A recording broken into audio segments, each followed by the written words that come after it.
Are you struggling for consistency in your sim racing? Does your iRating look like a roller coaster? If so, we have good news for you. The way to get more consistent is to first understand what you're doing differently than the professionals. And VRS is the answer. With our competitive subscription, you will have the telemetry, setups, tutorials, and everything else you need to fully analyze your driving. Our data packs and the ability to compare your driving with the best in the world will show you exactly where to adjust your inputs, change your driving line, and shave seconds off of your lap times. And our powerful and precise Direct Force Pro wheelbase and precision pedals are being used by some of the world's best drivers. All these champions agree that VRS hardware is not just the best on the market, it's also priced well below the competition. So if you're looking to upgrade to direct drive and the best pedals in sim racing, VRS is your answer. If you want to get better, get faster, and make it happen sooner rather than later, you owe it to yourself to find out why so many people are switching to VRS. You'll be so glad that you did. Visit www.virtualracingschool.com and learn why the best use VRS.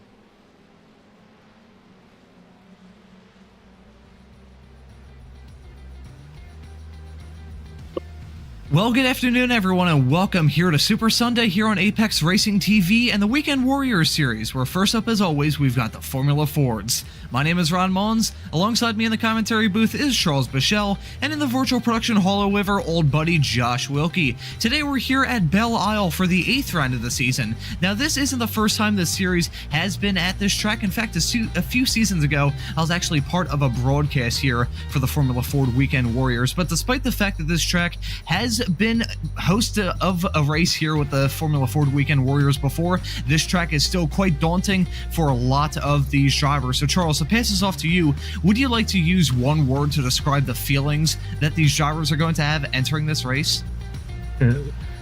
Stressful, I think, is the word. It's such a technical track, and there's just no room for error. It's another one of those tracks that if you make a mistake, it will punish you for it. So just to make laps around here is very difficult. To race around here, it takes a lot of focus and a lot of practice to get it right. So it's going to be an interesting race.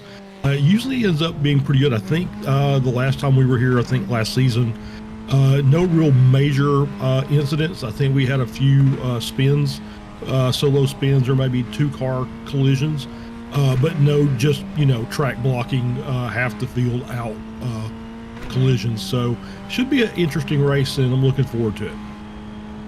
Yeah, the main thing we have to look at when it comes to this race is the bumps. We're seeing these drivers go through turn number 1. This is Christian Kabanka in the number 9 car, and you can see the asphalt and the concrete that these drivers are running on.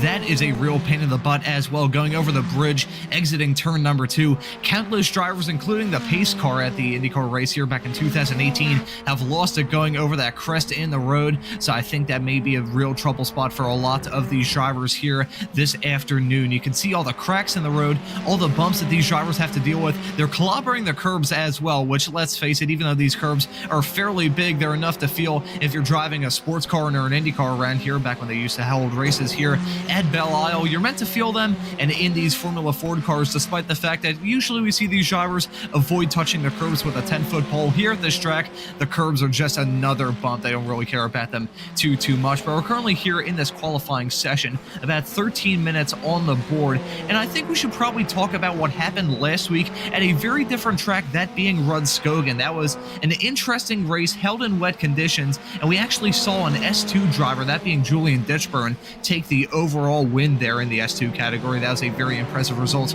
from him. We'll see if we can have another S2 driver repeat and finish up towards the front of the field. We'll just have to wait and see how things shake out in this race. It was actually the S1 driver, Sam Spinell, finishing in P number 2, and Antonio Risa, Masters driver, rounded out your overall podium there, top of the Masters, in 3rd. So I think talking about some of the heavy hitters that we saw last time at Rennsport, I think we should probably take a look at the championship results. We are 7 row. We'll have 7 rounds on the board. This will be the 8th round here this afternoon. Now, we already have a good idea as to who are going to be the main heavy hitters when it comes to the championship fights. I'll bring up S1 right here at Sam Spinell at the front, 511 points on the board. Jason Green in P number 2, not very long behind, and then Michael McConnell in P number 3. A little bit spread out there, it must be said, in the S1 category. Yanchi Lin in 4th, Benjamin Harris in 5th, only 3 points ahead of Jeff Jacobson there in P number 6. I think S1 is probably a bit more spread out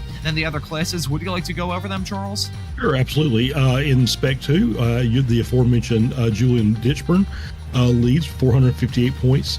23 points behind is David Foy in 2nd. Peter True is in 3rd with 387 points. Then we have Philip Fernandez, Paul Stevens, and Adam Barney round out your top 6, and the points tighten up a little bit further down in there, but still a pretty good gap between the top 3. And in Masters, Dana Bowes is leading with 392 points. Chris Murakami with 366 is in 2nd. Antonio Race in 3rd with 348. 1 point behind that is Alan DeGassis in 4th. Brad Cathcart in 5th with 336. Then Jorg Monty in 6th. Jim Brewster, Nick Tulla, Manning Grennan, and Gary Wohlbolt round out your top 10. Once again, pretty good gap up the top, but then it tightens up significantly. So there's still battles for podium positions in the season yet to occur. And I will note one thing as well when it comes to the championship results. We mentioned it a few weeks ago, and I'll mention it again for posperity's sakes. We had many alien abductions for round 5 of the season at Canadian Tire Motorsports Park. So because of that, they have introduced a added drop round here. So 2 of the other races here from these drivers this season will be used as a drop. And I have the feeling, just based off the fact we nearly saw 4 accidents in a row heading through turn number 7, we may see some drivers use this round as a drop, because this track is tough. We were talking to our producer Josh before the start of this broadcast. You'll be seeing him later on this afternoon. The Spec Racer Fords as Thor Tulo hits the wall coming out of turn number 11. This track is difficult. We got the bumps I mentioned earlier, and then you have little to no margin for error at all. You've got those killer curbs, killer bumps, and no runoff at all. Runoff not applicable, N/A. It is real tough trying to get around this track in one piece, and I have a feeling that we may see a race of attrition here, Charles. What do you think? I mean, it's definitely possible. Luckily, no weather. Have looked at the weather forecast, and rain is not expected, so that's good. But yeah, you were talking about the curbs earlier. The flat curbs are probably okay. Those raised curbs through the corners, as you see there, those will kick the car out in ways that you might not expect. So you want to take those, because obviously that's an optimal lap time. However, you get it wrong, and it just adds another element to the disaster that awaits you. So yeah, it's interesting. And we go back to the points. Sam Spinell not here today, and so Jason Green and Michael McConnell are P2 and P3.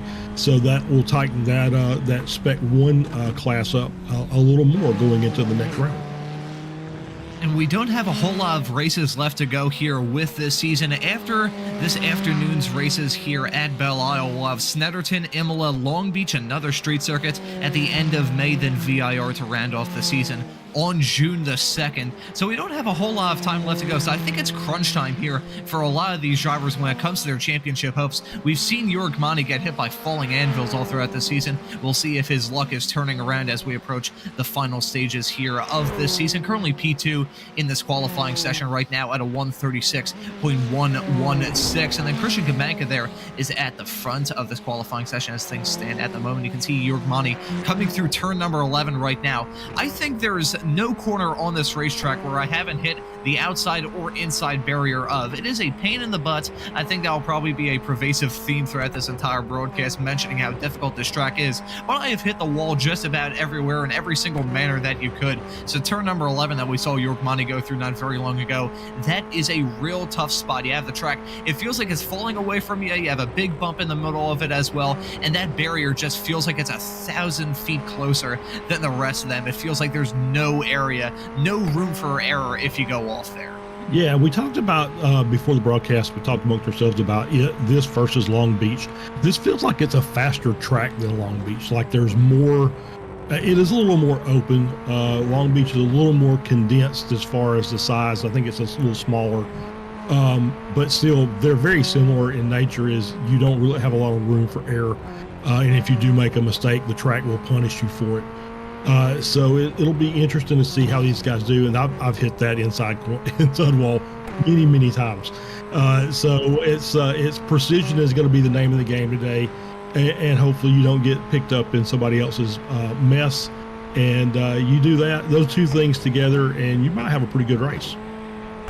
Now, for full transparency's sakes here, folks, something I usually do on these broadcasts when I deem it fit is I put together a small little list of the corners around this track that I think are going to be difficult. I think I'll rattle them off right now for you. So we got turn 1, turn 2, turn 3, turn 4, turn 5, turn 6, turn 7, turn 8, 9, 10, 11. Don't forget 12, 13, and the final kink of turn number 14. There is no room for rest here at this track. You have a small little, it feels like it, well, in these Formula Ford cars, which are a little bit slower in the grand scheme of things in the racing world, that basically the only straightaway here on this entire track between turns 2 and 3, it's that small little bit of rest that these drivers have to deal with. Besides that, you're either turning or managing something when it comes to driving race cars around this track at a speed between slow and fast. Wilson Buzarosco here in the number 55, in the number 555 car, I should say, is heading his way through turn 13, turns 12 and 13,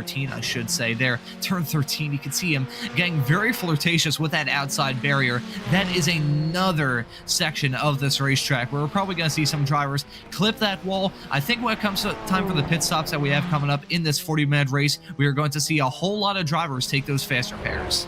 I think you're right. And yeah, you're right. I completely agree with you. Every corner's critical here. You don't get a lot of room. And the sad part is you get that straightaway between turn 2 and turn 3 Central Avenue, and then you have to worry about people braking late and trying to take you on the inside and make a pass, because that's really one of the best passing zones on the track. So you might not have to worry about navigating a wall, but you probably have to worry about navigating your competition. The checkered flag has been out for a little bit of time here in this qualifying session. We're following Antonio Reese going down that aforementioned back straightaway and heading into turn number 3. Probably the best overtaking opportunity. However, I don't think it's going to be where we see the most amount of cars get past, mainly for the simple sake that I'm sure we're going to see plenty of drivers hit that outside wall of turn number 7. It's called out drivers in the past in real life. It will catch out drivers here in the sim. So Antonio Reese getting a little bit more seat time here, currently P3 in this qualifying session as drivers are on their final laps, getting a bit more added seat time here going on to this back straightaway. He went through turn number 6 there, and that is another real tricky corner. Those fans of IndyCar will recognize the Felix Rosenquist accident that happened there back in 2021 when his throttle stuck. Hopefully for these drivers we won't have a big technical issue like that. However, turn number 6, it feels like you're threading the eye of the needle with a needle attached to a Saturn V rocket traveling at escape velocity. There is little margin for error, a razor thin margin for error if you would, and if you get a teeny tiny bit wrong or go a little bit wide heading through that corner, you're in for a world of hurt. I think we'll probably mention even more corners when it comes time for this race starting up in just a few moments time of the corners that are going to catch these drivers out. Ooh, Antonio Reese hits the wall on the outside of turn number 12 there. There's just so much playing against these drivers. There's so much playing against their minds. There's so much playing against them physically. There's just a lot lot to talk about when it comes to what may catch these drivers out. I was actually talking before this broadcast started about the past races here. I got into IndyCar right around the time the duel in Detroit was going on before they moved it to the downtown streets, and they would always talk about in the broadcast of those drivers getting blisters on their hands just because of how much they had to wheel these cars around.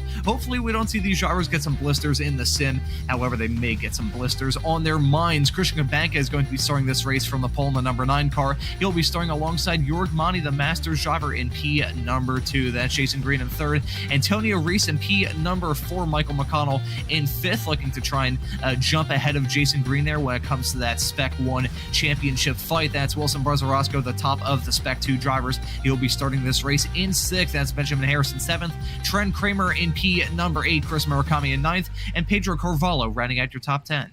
Yeah, and P11 is Jeff Jacobson, Julian Ditchburn, Spec 2 driver in P12, Bill Walker in 13th, Thortello in 14th, Tim Staino and Andrew Love all Spec 2 row 8, Jim Brewster and Matt Zerbis in row 9, Paul Stevens and Dana Bowes round out your 10th row, and that's P20.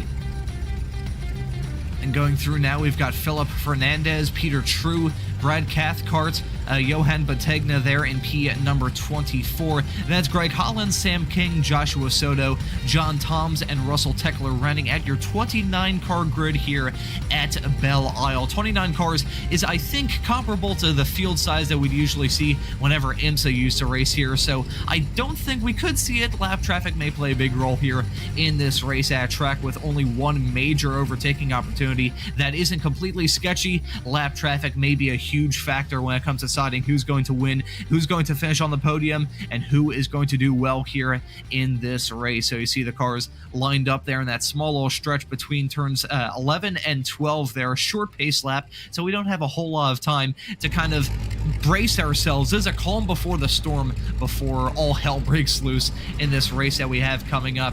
I'll play devil's advocate and say that we aren't going to get a big pile up here in these Formula Ford races. These cars are fairly tiny in the racing world. You certainly don't want to go 5 wide at any part of this racetrack. However, I think we may get through lap 1 without any sort of major schmozzle. What do you think, Charles? I think major schmozzle, I think is probably safe. That we'll be all right there. We'll have a couple, but luckily the good thing about this track is we talked about how tight it is, but they're in the long straightaways, the end of turn 3, as well as through turn 4 and turn 7, that all those little long straights do have a nice little runoff area. If you just kind of miss your braking point, you can just kind of run deep and wheel your car back around. You're going to lose some time, but you're not going to take out half the field. Alrighty, here we go. The green flag is out, and the drivers are on their way. Very short run into turn number 1. Who can get through this challenging section clean without any sort of scrapes on their race cars? Christian Kabanka leading them. Coming at turn number 2, the drivers negotiating that crest in the road there. That rear end of those race cars is going to feel really, really light, and we already have a car skidding off into the barrier. So already 2 turns into this race, we already have a driver getting caught out. We've got some side-by-side action all throughout this field, nearly 4 wide going down that back straightaway. That was a big slide there coming out of turn number 3. That was a massive moment and nearly a big accident as it came out of turn 3 there. But so far, besides that one driver that ended up in the barriers coming out of turn number 2, it is fairly clean so far, heading their way into turn number 6 here. We'll see some side-by-side action, nearly side-by-side action heading through that section. So far, all these drivers quite clean, but this is going to be the test. They're about to enter turn number 6, a very challenging braking zone on a curb. It's a blind corner that comes out of nowhere with a killer curb on the inside and a killer wall on the outside. Let's see if anyone will have a mistake heading through this section. That barrier is ominous there on the outside of the corner. Saw some drivers getting extremely flirtatious, overly flirtatious with that outside barrier. I think someone may have been bit by that. I saw a very slow car in that small little stretch between turn 7 and 8. But surprisingly so, Charles, lap 1 seems to be fairly clean. Yeah, for sure. Absolutely. It's Sam King was the victim here. So we get a replay running down into Dana Bowes on the inside there, or is that him? Yeah, it was him on the outside. And that's the 664 car of Johan Batinga making a move. And there was just a little slowdown, and looks like everybody's through and clean. But yeah, Sam King was the car that was involved in the exit of turn 2 on lap 1. And that spin we saw was Trent Kramer, and I believe Benjamin Harris was the one that was able to avoid him with the little half slides that he had coming through 4, I believe. Turn 3 is probably the easiest corner on this racetrack, even though you have no runoff area to speak of. That small little 3 feet of grass, I like to call it the 3 feet of hope here at this racetrack. You hit that grass, and if you skid any farther ahead, you are in for a world of hurt. But so far, we're only 2 laps here into this race. At the beginning of lap 2 right now, we're following Trent Kramer, currently running in P number 6. He is in a nice fight between himself, Harris, and Brezza Roscoe right behind, with Carvalho kind of tailing them as well. Pretty big pack, it must be said, between P number 6 all the way down to P number 11 of Jeff Jacobson there. This is Jorg Mani, who's acting as a little bit of the engine of this train, tugging him along right now. You've got Green right behind, along with Antonio Reese. So the heavy hitters that we usually expect to see in the Masters category running up at the front right now. However, anything can happen between now and the checkered flag negotiating their way through turn number 11 right now. You can see Christian Cabanca still at a 1:42.4, so we'll see those lap times get cut quite significantly. That was incredibly fast, though, on that first lap, which could explain why Christian Cabanca has just pulled away. He is looking to have no parts of the madness right behind him, so I think he is enjoying the clean air, the fresh air in front of him. He is enjoying seeing no cars right in front of him. Yeah, he's really enjoyed being out front, and that's the so the next lap, Monty was able to get within 2/10. So these guys and Reese actually had the fastest lap with a 1:37.231. So he was actually the fastest car on the track for that lap. So I think these guys will start trying to close that gap down up to Cabanca and make this like a 4-car battle up front. We'll see what kind of strategies these drivers do as well when it comes to their battle on track, whether they want to push so early on into this race or whether they want to take it easy, and also the pit stops that we'll have later on here this afternoon. I'm curious, at a track like this, will these drivers try and value staying out and staying out of traffic, because that is big. We mentioned it right before we grabbed the green here, that traffic is going to play a huge role in this race, whether it be lap traffic or just normal traffic trying to do an undercut. It is going to be huge here. So already less than 5 minutes into this race, we're already thinking of strategy, because at a track like this with little to no area to overtake your competitors, you really have to consider what kind of strategies are going to play. Ooh, very wide there. That was Tim Stano, who we were following right behind Jim Brewster, who I thought was going to have a one-way trip into that outside tire barrier heading through turn number 7. I think here at Apex, what we need is a camera on the outside of turn number 7, kind of like the camera on the outside, the wall, actually on the Wall of Champions at Circuit Gilles Villeneuve in Montreal. That's always a nice camera angle. I think we need something like that here at Belle Isle, because that is such a pain in the butt wall, and it feels like it's kind of like the Groundhog Day of any sim racer that drives around this track. You will hit it eventually. It's not a matter of if, it's a matter of when. Yeah, absolutely. I think, like you said, I think that's most of the walls here, right? Is if you're trying to maximize your speed, you're going to make mistakes, and obviously there's some cars that you can kind of overcome that. You can get a good wall scrape with a car that's got some fenders on it. These, not so much. You hit the wall too hard and you damage the suspension, or you've set the wheel out of alignment, and then it's going to make it for a very difficult stint. So you want to be as clean as possible. And if that means for whatever setup you're running, you just want to stay off the curbs and stay off the curbs.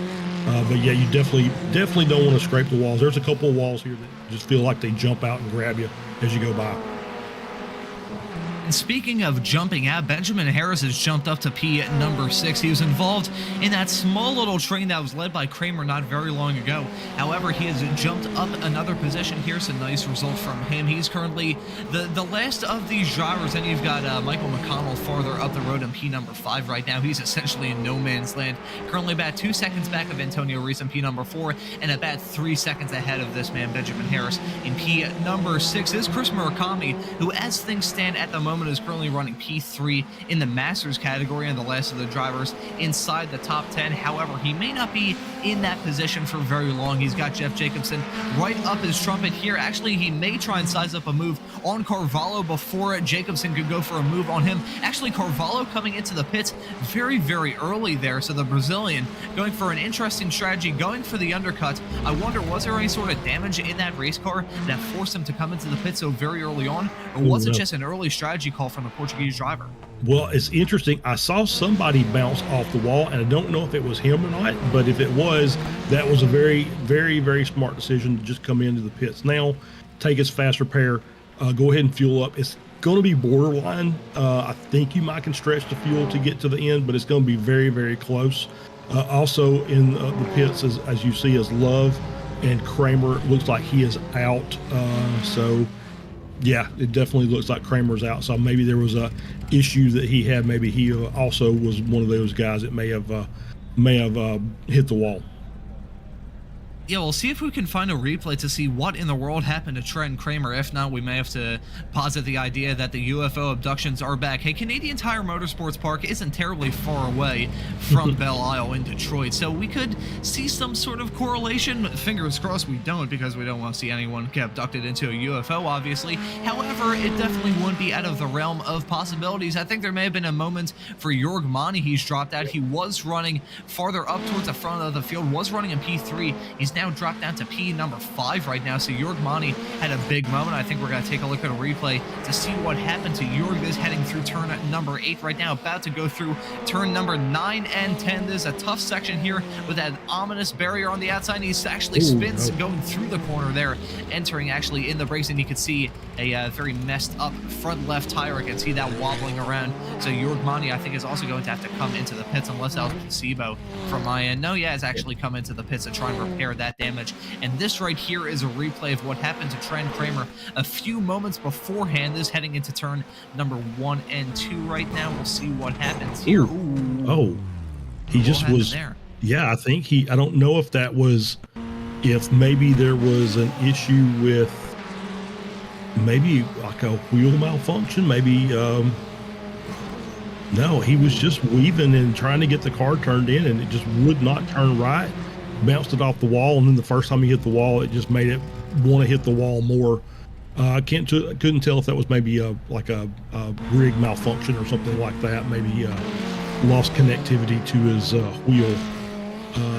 So let's just hope that. But he's out for the race though, so we'll continue on watching this battle between Antonio Race and Jason Green. That was a very nice segue there, Mr. Bichelle. That was very, very nice. So right now, Reese and Green are battling quite hard right now. That was a nice move there. I thought that Jason Green was about to nose his way into the turn 7 tire barrier with this move that Antonio Reese put on him. You can see there, he's actually running a little bit wide. That was the reason why Reese was able to get the move done there. He missed the apex by about a mile, just lost on a teeny tiny bit of time there, and Antonio Reese slips by to move into P number 2 right now. And with that incident for Monty, we'll see how things shake out. It didn't really, I don't think it affected him too badly. He was still running, and I think about 5th or 6th when he came into the pits. So I don't think that damage and incident that he had coming through turn number 10 hurt him too badly. However, it definitely stung a teeny tiny bit. We'll see how things shake out once all these drivers come into the pits. We're only 10 minutes into this race, and we're already talking about these kind of strategies. And considering we've seen so many drivers come into the pits so very early on, I'll ask you this here, Charles. Do you think the undercut is more of a curse at this track, or do you think it's actually going to work? I think if you take it out of necessity, like I think Jorg did, it may turn out to be a blessing, because he's got a 15-second gap in front of him. So he's got clean air, so he can run just his line, his laps, and run as fast as he wants. He doesn't have to worry about trying to battle traffic back up through the field. So it's almost like he's in first place, just out front cruising, although he's really pushing, just trying to get some of that time back. So this may actually work out in his favor, but you know, when you come in prior to that 10-minute mark, you know that A, you're going to be very careful because you just used your fast repair, and B, you have to be very cognizant of how much fuel you're burning, because you may have came in too early. So that'll be on the minds of those guys that came in around that 7-minute mark.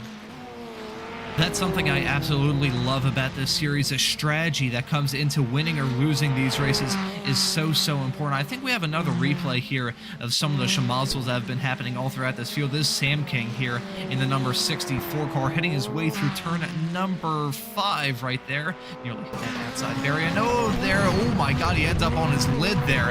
That is a big incident for Sam King there. So the Australian driver, I guess you could kind of feed into the old running joke of Australians experience being upside down because the Australian driver ends up in his lid there, coming through turn number 6. Not sure what in the world happened there. It looked like he just went flat out into the barrier before he went into that corner. So I think Sam King just decided to have enough for today.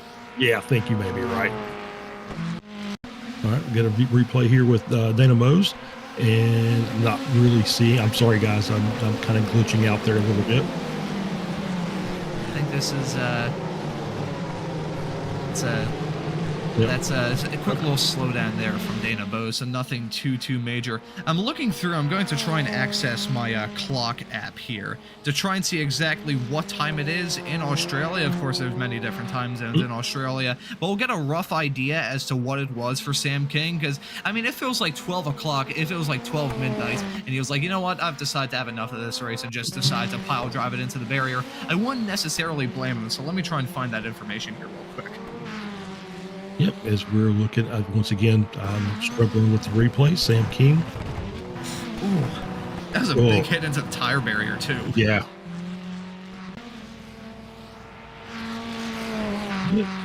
As we're back on with Jorg Monty in P20. Once again, still got that nice 8-second cushion in front of him. And his lap times, let's take a look at his lap times. His lap times are pretty good. He's a little bit off of, oh no, he's actually running leader's pace, so nothing slowing him up, so he can actually make up some, or at least manage to keep up with the time. So this may actually work out to his advantage as we get a look there with Philip Fernandez battling with Johan Batinga. And this is a battle for P12 and P13, and it's just outside of the podium positions for Spec 2 as they're coming down the straightaway between turn 2 and turn 3. Central Avenue. Fernandez onto the inside. Nice tidy pass. Is able to come out in the head of Batinga going into turn 4. Be very careful here. Turn 4 doesn't really. It's turn 5 and turn 6 that always kind of mess with you, because if you catch that inside curve there, it's a one-way trip right up to that outside wall, and then in turn 6, it's that's one of those corners that it feels like that inside wall just reaches out and grabs the front end of your car as you go by. Well, thankfully they didn't go flat into the barriers heading through that turn 5 and 6 section, unlike we saw from Sam King earlier. And I've gotten the information. If you're on the east coast of Australia, it is 5:10 in the morning right now. If you're in the midsection of Australia, it is about 3:40, and then on the west coast around Perth, it's about 2 a.m. right now. So I can't really blame him for just deciding to call it quits, racing at 3 o'clock in the morning. Anything, whether it be homework or like just work period. If I was doing a broadcast at 3 o'clock in the morning, I think I would probably, well, I would sound stupid, even more stupid than I already do on these broadcasts, but I would also probably be like, oh my god, I just want to sleep. So I can't really blame Sam King too much for nosing it into the barriers, as my voice had a very strange moment there. Hopefully that didn't get picked up on the broadcast. But I think he was also the one involved in that wall hit coming out of turn number 2 at the very beginning here of this race. I think Sam King just decided to call it quits here today. Julian Ditchburn isn't. He's currently the leader in Spec 2 as things stand at the moment, and I think he's getting a little bit racy right now with Chris Murakami right in front of him. These two are incredibly close right now, covered by about 0.3 of a second as they come through turn number 6 right now. And Murakami, who as things stand at the moment is P2 in the Masters category, may drop down to P7 here unless Julian Ditchburn goes for a move, which he didn't there. That was a big lift from Julian Ditchburn there coming into turn number 7. I think he may have tried to be like, hey, turn number 7, that's tight enough and tricky enough going single file, let alone side by side. So I think maybe that was the reason why he lifted, or he could be eyeing a strategy and trying to save a bit of fuel there, Charles. Yeah, either one of those are good reasons to do it. So yeah, I think this is a very smart strategy on his part. There are better places on the track to pass if you know you've got the speed. It won't hurt to give up a few tenths here in order to make a clean pass somewhere else. And you did manage to save a little bit of fuel in that lift as well. So that's a double bonus for as far as I'm concerned. It's got clutch and coast if you want to save some fuel. These drivers will have to deal with a pit stop. We've seen drivers go as far as the final lap coming to take the checkered flag is when they finally come into the pits, albeit that was a rain race towards the very beginning of the season at Sebring. I don't think we're going to see that play a factor here in this race at Belle Isle. And right now we're seeing Tim Stano in P8 right now, as Chris Murakami and Julian Ditchburn are still very close on track right now. They're essentially in no man's land, these drivers aren't. That's Paul Stevens going side by side there with True heading into turn number 1. There gets a move done down the inside to move up into P number 12. Bategna has come into the pits as well, so he's dropping down the running order. Already drivers coming in for their early pit stops. We're at the midway point of this race, 17 and a half minutes on the clock of this 40-minute affair here, so I think maybe that could be the reason why we're seeing some drivers start to trickle their way into the pits. Andrew Love now getting involved in this fight between Stevens and True. He's now split the difference between the two of them, got the move done to move ahead of True heading into turn number 3 there, and we'll see if he can try and size up any sort of move on Stevens here in the not too distant future. Yeah, I think that was pretty smart on Batiga's part. He was in that battle with Fernandez, and it seemed like it was maybe he was Fernandez had gotten by, but maybe he's a little bit faster in other parts of the track, and it was going to be one of those where they were jumping each other back and forth. He said, you know what, I'll come in, I'll take my pit stop now, I'll take my fuel, and I'll get back out and get some clean air and see if I can run some quick laps on my own. Ooh, and that was a nice move there from Andrew Love to move ahead of Stevens heading into turn number 7. It's one of the best overtaking opportunities, it must be said. However, if you get it just marginally wrong, you are going to be done for. So let's look at the replay here of Love pulling off this move. He was dominant this past week in the Ray Esports Racing League this past Tuesday at New Hampshire Motor Speedway, and he gets a move done there in fairly convincing fashion heading into the corner. Takes a shallow line, it must be said, and took a pretty big bite of that inside curb heading through turn number 7. However, Andrew Love gets the move done and slots his way into P number 12. He got the move done on True not very long ago, who's now come into the pits. And I was just going to mention that Carvalho, who is one of, if not the first drivers to come into the pits, has been involved in that fight a little bit farther back of Love and Stevens right now. Christian Cabanca, meanwhile, he's pretty much in his own zip code right now, 5.2 seconds ahead of Antonio Reese there in P number 2. I think Christian Cabanca may just about be the most comfortable man out here on this racetrack right now. Yeah, I think he's got it figured out, and I think he's got the field covered. So now it's just a matter of making sure you just don't make a simple mental mistake at this point, right? Is you get kind of in the zone, and you kind of zone out a little bit because you're running by yourself, you're not battling, and the next thing you know, you've done something very, very wrong. You've either hit the wall or you jumped a curb and spun the car. It's really easy to do, so it's just a matter of just keeping focused. Didn't have to run the fastest lap every lap, but he needs to just run clean and consistent laps, and he's got a really, really good shot of winning this race. As we see, it looks like a lap down car up ahead, so that's going to be a little bit of an issue for him as he gets up to that point, as navigating the lap traffic, as you talked about earlier.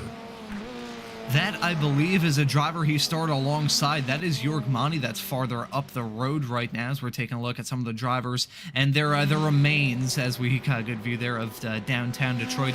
Looking very foggy, just about summarizes Detroit ever since the 90s when most of the automakers moved out. But before I get lynched by the people living in the city of Detroit, I think we'll talk about Tim Stano, who's currently P2 in the Spec 2 category right now in the number 427 car. And I may have to apologize for those quotes about Detroit, but hey, well, I'll keep my mouth shut on that. This is Paul Stevens, who's now come into the pits. He was running in that fight between himself, Love, and I believe it was True, who's now come into the pits as well. So True came into the pits last time by was 51 seconds down pit lane, so I think that was quite slow. It was on the slower end of drivers and their trips down pit road right now. Paul Stevens, we'll see how he times out, about to enter the re-enter the racetrack in just a few moments time. 41.8 seconds down the pit lane, which is kind of a flip there of Bategna, who's down the pits for 48.1 seconds there. So I guess some drivers going for some interesting strategies. I think the reason why Bategna was down the pits for quite a long more time than we saw Stevens be in the pits for is mainly down to the fact that he had to take more fuel, considering he came into the pits earlier. Yeah, that's true. I'm just kind of going back and kind of looking at Jorg. Yorgmani and Wilson Brzarowsko both came into the pits on lap 5, and theirs were 45 seconds longer than what we're seeing from Stevens, Batinga, and Cathcart and others. So I'm wondering if maybe they came in and got their pit speeding penalty, or they didn't have their fast repair checked, and so they took damage repair manually, which means they just spent the time to get the car cleaned up without that quick repair. So I'm just kind of interested to see, because that obviously has put them in a really big hole compared to the rest of the guys that they've been racing against. Yeah, 1 minute and 27 seconds down pit road for both Mani and Brzarowsko. Walker down there at a 1 minute 35 down pit lane. That is going to sting.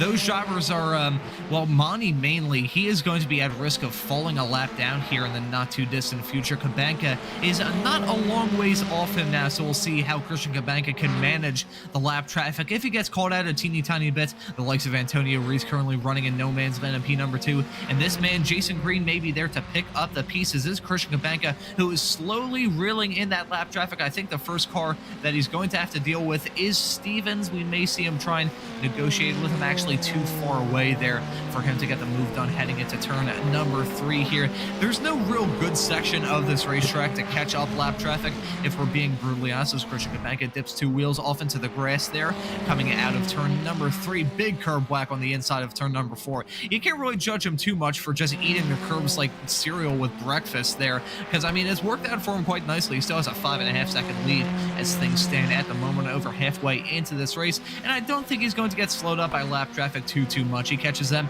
at the second best area to do so, going down the back straightaway. But Paul Stevens, it looked like he was fighting it a teeny tiny bit. I don't think Christian Cabanca, okay, there we go. So Paul Stevens lets him by there. I thought they were going to be side by side heading into turn number 7, and if you're the leader of the race leading by 5.5 seconds, that is a terrifying prospect there, Charles. Yeah, it is, and it's terrifying enough that I'm, as the leader, if I'm sitting in Cabanca's seat, I'm thinking maybe I want to pit coming up very, very soon. Instead of having to fight all these cars, let me go ahead and take my pit stop and fall down the order, and then we'll let the guys behind me see if they can work their way through it, and I'll just see if I can find me a nice clean area track and just keep running my race. I'm not saying he's going to. Obviously, he just went by the pit entry right there that time by. So, but that's definitely would be a thought in my head. We just had the track map graphic up there, and we saw there that there's pretty much no section of this racetrack. There's no stone unturned. You can see there now between P13 and P14, that being Carvalho and Jeff Jacobson, which is about 10 seconds. That is the only window of opportunity at all on this entire racetrack. Besides that, and between P8 and P9 of Stano and Brewster, not a whole lot of room to work with if you're any of these drivers looking for a window of opportunity to come into the pits and come back out on track without losing any sort of time to traffic. We'll have to see what Cabanca does here, because we're now at the 25-minute mark, so we only have 15 to go here. So I think we're going to see some varied and split strategies here with the drivers running off towards the front. They're all taking different approaches to this race. They're taking different strategies in terms of when and where they come into the pits. So I think really the strategy content is going to be, I won't say it's the most important, because I'm sure the racing action is going to be quite tense between now and the end of this. However, I always love having a quite compelling strategy storyline. Oh yeah, absolutely. And I think it just based on just a rough guess and based on the other pit stop times, I think if he was to pit now, he would actually come out in that gap between Stano and Brewster. Somewhere in the middle. It's a 40 to 45 second pit stop time. But you're not obviously losing 40 to 45 seconds. You're probably losing 35 to 40 seconds. So he would come out in that little bubble, and that's, like I said, that might not be a bad strategy, but we'll see. We'll see what he decides to do. I mean, it's hard to give up the lead when you're out front by 5.5 seconds. So if he stays out till the bitter end, it wouldn't surprise me in the least. Wonder if lap traffic may force his hand. Yorgmani moving up to P16 there. That was a move that he put on Bategna there heading into turn number 3. But those two battling hard. It is slowly reeling in Cabanca. You can see him just barely in the back of shot. Yorgmani is just trying to stay afloat here in this race. Stay on the lead lap. currently running in P16 as things stand at the moment. I'm curious to see how Monty will shake out when it comes to the Masters drivers around him. Currently 1 minute and 34 seconds off our leader, Christian Kabanka. So I doubt very highly he's going to end up winning in the Masters category, but we'll see if he can sneak a top 5 in that class. That would be very nice for him. Currently, at the moment, 1, 2, 3, 4, 5. He's currently 6th of the Masters drivers. So I think a top 5 jumping ahead of Brad Cathcart would probably be a good idea for Jorg Monty. Where do you think he may shake out in that Masters class, Charles? Just going by that math that I did earlier, it looks like if everybody is pretty much status quo and does their standard pit stops, he's probably going to be in 3rd, or he's either going to be in 3rd ahead of Brewster and Bose, or he's going to be right with them and battling them toward the end of the race. So, he's still got a chance, an outside chance at that final podium position. I think it's going to be difficult. Obviously, it's going to be almost impossible to catch Race unless Race makes a mistake. Murakami might be too far to stretch. So we'll see if when either Brewster or Bose comes into pit, and see where they come out in comparison to Jorg, and see if that's going to be a race toward the end of the event. And I must say, Jim Brewster has actually lost a little bit of time. He was about 43 seconds away from our leader, Christian Kabanka. He's currently 46 away. So I think if you're Christian Kabanka, now may be a good time to go down pit road. We have 28 minutes on the board, actually less than 12 to go here. So we may see Christian Kabanka decide to come in for his one and only pit stop here. I wonder, of the top 10, who is going to be the first to bite the bullet and come down pit road. We've got some excellent storylines here. Antonio Reese, currently in P number 2, the top of the Masters drivers. Julian Ditchburn looking to go back-to-back 1 overall and 1 in the S2 category the last time out at Rennsport. We'll see what he can do. Andrew Love, who we saw charging through the field, is currently running in P13. He has now come into the pits as well. We haven't really touched on the storyline throughout this race, but we have some movers and shakers all throughout. Dana Bose and Philip Fernandez in P11 and P10 and P11, I should say, are up 10 positions respectively. So a lot of drivers cutting through the field like a hot knife through butter in a race that has been surprisingly not as attrition-packed as we were expecting it to, Charles.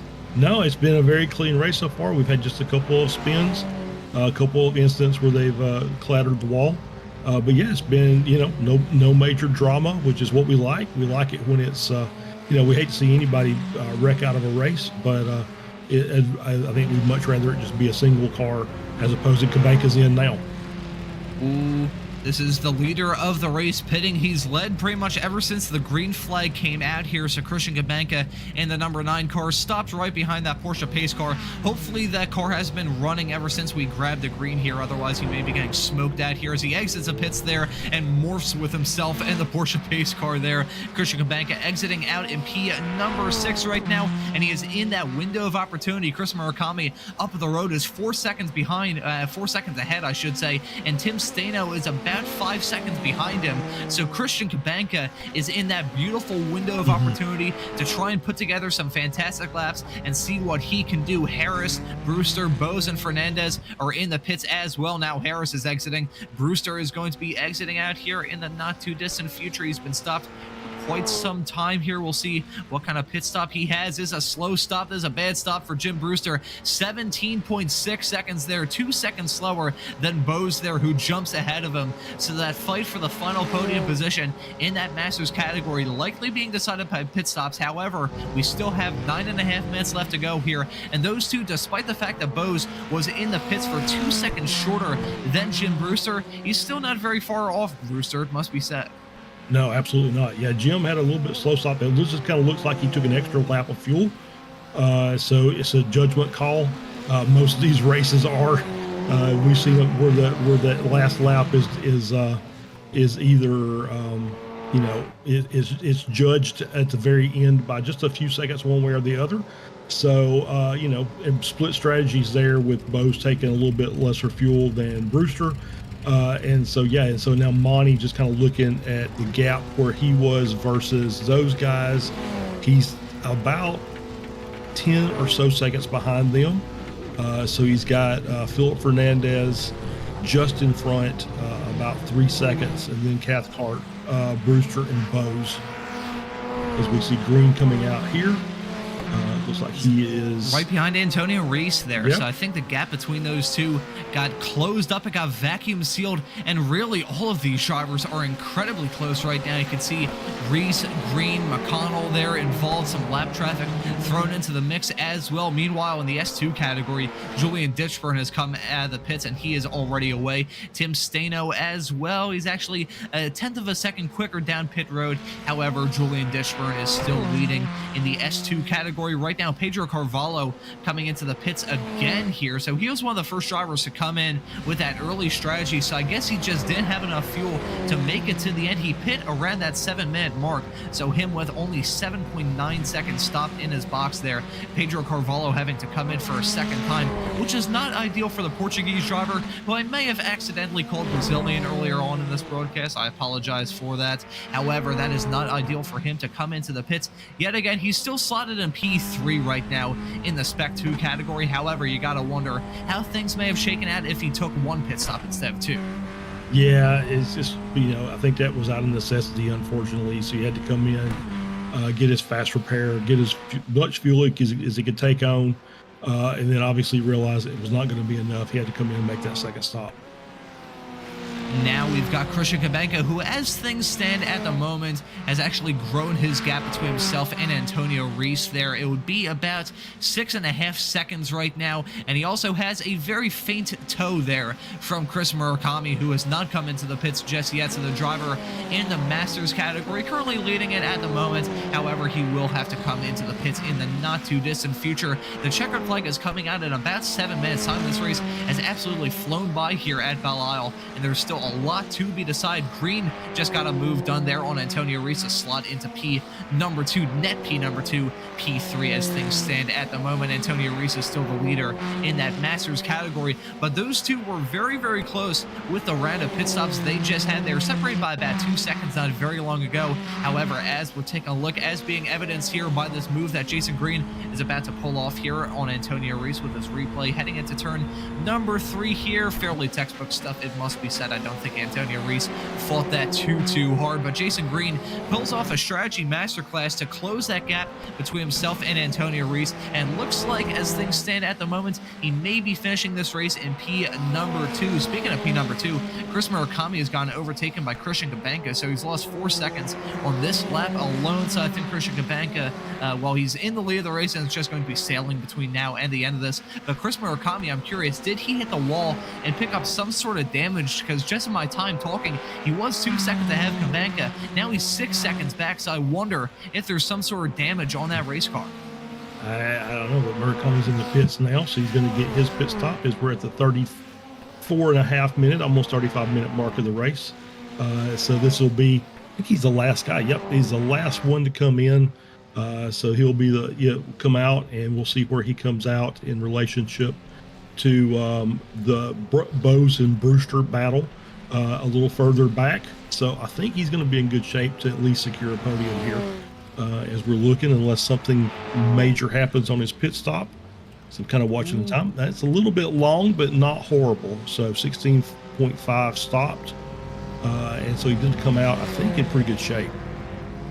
Ooh, you can see Tim Stano there getting around him. Nothing major there. This is Jeff Jacobson, who's going to be behind Chris Murakami. You can see the gap there. Jacobson heading his way through turns 1 and 2 right now. So Chris Murakami has a nice cushion there, it must be said, despite the fact he was in the pits for 4 seconds longer there than Jeff Jacobson. So not the most speedy pit stop, it must be said, from Chris Murakami, the last of the drivers to come down pit road. However, it's looking quite nice for him to finish P2 in that Masters category. And we're looking through the rest of the field. York Monty has still not cut through the field as we are expecting him to, not cut through the Masters as we are thinking. However, he may go for a move on Brad Cathcart to slot his way P5 in the Masters class and P13 overall. Fairly textbook stuff heading into turn number 3 there. York Monty on his way to a 13th place finish here, which would not be ideal. I don't think he'll be very happy with that result, but after that mistake that he had where he broke his wheel, that was a good place to do it as well, because he was right by the pits and technically in the pit window. If not, he had to save a lot of gas in the other ending stages here of this race. But York Monty, I think he may not be very happy with how things gone out, but I think considering the card that he was handed, I think things could have turned out worse for him. Oh, I think so too. And from talking with York enough, because he's been such a dominant driver over the past few seasons, he's just out having fun. And if it goes wrong, you know, if he has a bad race, it doesn't let it bother him too much because he's just out having fun. And there's just like a pretty tight knit group of drivers. They're in here week in and week out, so they're all friends off the track, and so it's, you know, it's I'm sure he will tell you it's better than whatever else he could be doing for this couple hours a day. So you know, he'll come back and he'll get a decent result here today, and then he'll come back try and get a little stronger next time. Yeah, that race in 1 week's time, that's going to be at Snetterton. That'll be quite interesting. We still have 3 minutes, about 2.5 minutes now left on the board here at Belle. Christian Cabanca has just driven off into the distance. He'll probably be on his phone right now, currently a 7.7 second gap between himself and Jason Green right now. Then Antonio Reese, who is on his way to a win in the Masters category, currently P3 overall. He's essentially in no man's land. However, he may try and go for a move on green between now and the end of this. Is Wilson Brzezinski in the 555 car, very close to Walker. These two battling for some positions right towards the tail end of the top 20 right now. Very close going down the start-finish straight away. About to head into turn number 1 and 2, which we haven't really mentioned. Turn 1, I don't know, maybe it's just me not being a very good driver, but turn 1 is really tricky to get right, and Brzezinski nearly had an accident there coming through turn number 1, and I think that may have been a little bit of contact there with Walker. I think he may have slightly tapped that barrier on the outside of turn number 2. I'm trying to look. He may be crabbing a teeny tiny bit, so I think there may have been a small wall tap there from Walker, and that may, I mean, it doesn't have a whole lot of time left to go in this race, it must be said. However, Walker, I don't think we'll have the most comfortable ride between now and the end of this, and as I say that, Brzezinski himself hits a wall coming out of turn 4. Yeah, I think that's just, like I said, we talked about the entire event. It's just the nature of the beast here. Is you know, you're going to slap the wall. You got to be, you know, very, very. Oh, as we see Monty coming in, I bet he didn't have enough fuel, so I bet he's having to come in and just and top off for the last couple of minutes here as he's making his way down pit lane. Yeah, so it was interesting to see those guys give up spots and because of a wall tap, and then the next guy taps the wall in a different spot. So there should be a very, very quick pit stop if he just needs a couple of seconds of fuel. And there we go. So yeah, so 5.8, just enough to get home. Probably another lap and a half or so, and he'll count himself lucky that he wasn't abducted by an alien this time. I think that will be good news for York Monty. We do have the foggy skies, which could be inducive to that. However, he hasn't been sucked up into a UFO yet. Knowing my like, I probably just jinxed it. And it's going to happen right on the last lap of the race, which we are on now. So we're following Jason Green, currently running P2 right now. And we'll see maybe Antonio Reese going for a move heading into turn number 3. Not close enough to get the job done. However, these two, I think it's going to be very close between now and the end of this. Heading into turn number 7, which they will do in just a couple of moments time. I'm sure Antonio Reese may go for a move. Actually, I say that P3 is a very good result if you're Antonio Reese. Second week in a row that he'd finish a race here for the Formula Ford Weekend Warriors in P number 3 and top of the Masters. So we may not see Antonio Reese force the issue too much. He's now actually dropping back of Jason Green right now. So I think I predicted that they may go side by side heading into turn number 7. I don't think that is going to be the case here on this final lap. Christian Cabanca, meanwhile, farther up the road, 7.7 seconds up the road to be a bit more precise in the number 9 car. He has been absolutely dominant. The man who's had a pretty up and down season so far, it must be said, started off the season in fairly controversial fashion in the Spec Racer Ford Weekend Warriors race at Summit Point a couple of weeks ago. He is going to stamp his claim here and win at Belle Isle coming out of the final real corner here on this racetrack. He only has a kink of turn 14 to negotiate, and Christian Cabanca is going to take a dominant win and the fastest lap lap of the race as well. He wins here at Belle Isle for round 8 of the Formula Ford Weekend Warriors season. And then meanwhile, farther behind, it's close, very close between Jason Green and Antonio Reese there. Jason Green ends up in P number 2. Then Michael McConnell is going to finish in P number 4, which is a good result. However, Jason Green, his main rival when it comes to challenging Sam Spinell for the championship in that S1 category, he is going to end up right behind him. Meanwhile, Julian Ditchburn is going to take the checkered flag, the top of the drivers in the S2 category. Here he finishes at P6 overall, and I think Jeff Jacobson may have had some kind of off as he has towed back to the pits and has left the session right as he was about to take the checkered flag here. So I think Jeff Jacobson, with a really unfortunate turn of luck in the dying stages of this race, is dropping down the running. Yeah, that's a pretty unfortunate time to have to tow, is on the last lap. So I'm sure it was as we get a replay here of Jacobson. He's coming down at the front straight. Into 7 here. Oh, is that into 7?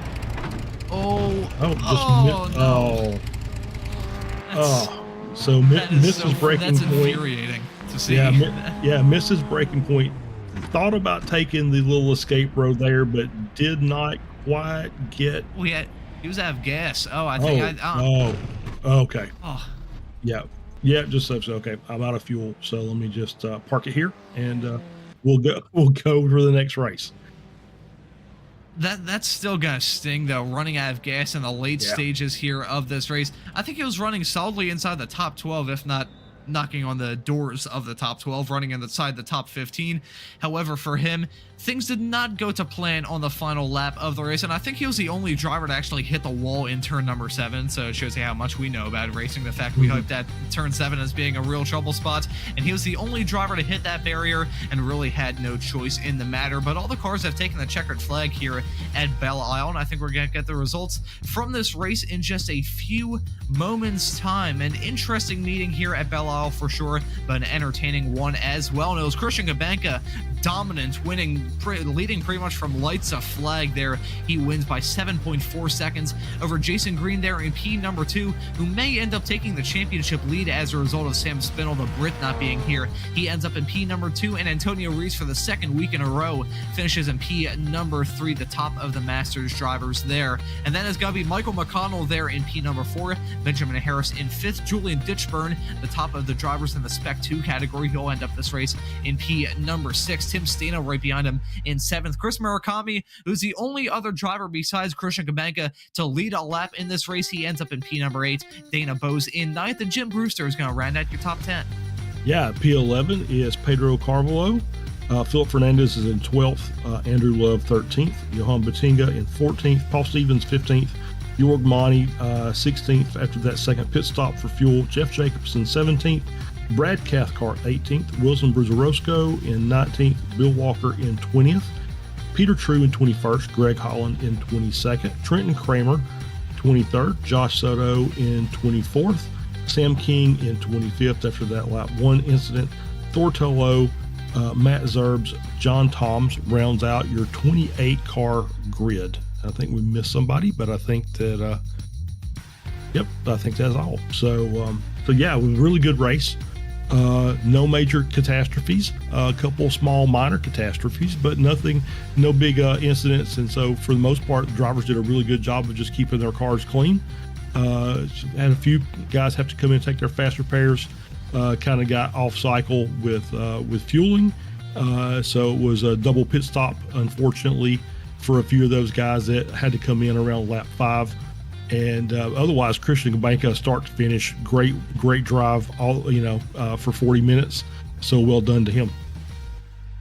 I think we have some drivers waiting in the interview waiting area, so we're going to drag them by the collar before we wrap things up. Charles, who do you like to have a chat with? Let's talk with Antonio Race, our Masters class winner. Antonio, good evening. Hello, guys. Thank you. Yeah, so P3 overall, obviously P1 in the Masters class. Looks like Christian just had too much for you guys, but you and Jorg, for the first part of the race, Jason Green, Michael McConnell had a pretty good race there from for the majority.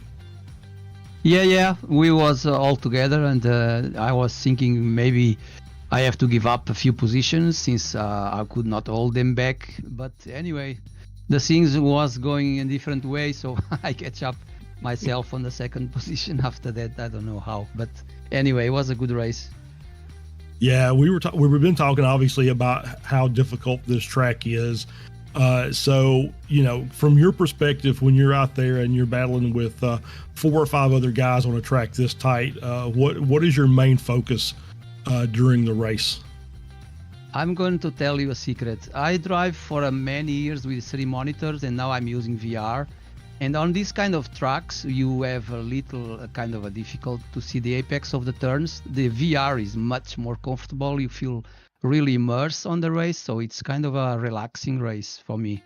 Wow. Okay. On the VR, yeah. On the monitors, on the monitors I was always stressing on these kind of tracks, and now I'm so confident and relaxed on this because of the VR. Yeah. Well, I think VR sales are going to go up tomorrow. So congratulations, Antonio. Congratulations, and I'm assuming we'll see you in the Spec Racer race coming up. No, I'm going to watch Formula One, so I will skip this. Okay. I'll see you next week. Okay. All right. Thank you for having me. Okay. Yeah. Goodbye. That was Antonio Reese skipping out on the Spec Racer Fords to watch the Formula One Miami Grand Prix. Even without our broadcast obligations here at Apex Racing TV, I don't think Charles, myself, or our producer Josh would be watching that race because Miami is not the best track in the world. But anyways, before I get myself canceled by anyone, very proud of the track down there in Miami. Taking another look in the interview waiting area, we don't have anyone else waiting there. So I think, Charles, I'll ask you the main question I want to ask a driver if I was able to have a chat with them. I'll ask you this here. Next week is going to be at Snetterton, so a somewhat newer track to a lot of these drivers. It's old here on iRacing, not a very new track in the world of iRacing. However, many people have gone in for the first time here this season because it's now part of base content. Mm-hmm. So how do you think that race is going to be like in a week's time? Which layout? So we've for the people who don't know, there's the 100 layout, the 200 layout, the 300 layout, and it's based on length. So 100 short, 300 long, 200 in the middle. The 300 is always it just seems like it's too long. But the 200 layout is my favorite of that track. I actually really do enjoy driving that track. The back half of that lap is extremely difficult. There's a couple of things that we'll have to mention for the broadcast next week, but it's a fun track. It's a flat track. It's a British track. Lots of grassy areas on the outside of the, so not a lot of places to hide if you make a mistake, but it's a little more open obviously than what we've got here at Belle. No, it's a fun track though, but like I said, the second half of that lap is probably one of the most intense things that you're going to do if you're running iRacing, so it'll be something that we'll be looking forward to next week. So I just took a look and fact-checked myself. It is on the 300 layout, so the full layout of Snetterton with the tight and twisty section on the infield of that circuit. That, I think, is going to be a pretty fun race. It's pretty much the polar opposite of this one, it must be said. A somewhat fast circuit with that very long back straightaway and a whole lot of grass runoff area. The landscaping crews will probably not be very happy if we see some drivers go off track. However, I think I'm going to be happy to see them racing at that track in a week's time. And, speaking of the action we have coming up here on Apex Racing TV, coming up in less than an hour's time, we have the Spec Racer Ford Weekend Warriors at this very racetrack, Belle Isle, and I have the feeling that race is going to be a whole different can of worms than what we saw here for the Formula Ford Weekend Warriors. So I think for this broadcast, that will just about do it. So for myself, Ron Mullins, Charles Bichelle joining me in the commentary booth, and Josh Wilkie doing a fantastic job working on the cameras in the virtual production hauler, I say thank you all so very much for watching. Have a great rest of your 2 o'clock hour, and we'll see you all in the not too distant future for the Spec Racer Ford Weekend Warriors.